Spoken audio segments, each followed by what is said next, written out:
সোফায় বসে TV on করতেই দেখলাম আমাকে আর বাবাকে একসাথে খবরে দেখাচ্ছে, আর রিপোর্টার বলছে উনি হলেন চৌধুরী সাহেব। উনার টাকার পাহাড় থাকলেও উনার সন্তান আজ অবহেলিত। উনার সন্তান ঢাকা শহরের বিভিন্ন ডাস্টবিনে খাবারের সন্ধানে ঘুরে বেড়ায়।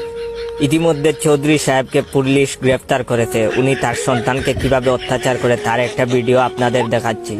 ভিডিওতে দেখলাম গতকাল বাবা যে আমার থাপ্পড় মেরেছিল সেটাকে যেন ভিডিও করে ওদের দিয়েছে। তার একটু পরে শ্রাবণী আর শ্রাবণীর বাইকে খবরে দেখাচ্ছে। শ্রাবণী কান্না করছে আর শ্রাবণীর ভাই সাংবাদিকদের বলছে ওই ছেলের সাথে আমার বোনের বিয়ের হওয়ার কথা ছিল, কিন্তু যে ছেলে নিজের ঘরে এত অবহেলিত সে কি করে আমার বোনের দেখাশোনা করবে। এই ছেলের কাছে আমি আমার বোনকে বিয়ে দিব না। খবরের মাঝখানে এইবার অনন্ত জলিলকেও দেখা যাচ্ছে। অনন্ত জলিল বলছে আমি ছেলেটার ভিডিও দেখেছি, খুব কষ্টদায়ক ভিডিও। খাবারের সন্ধানে ছেলেটা পাগলের মতো ডাস্টবিনে খাবার খুঁজছিল। আমি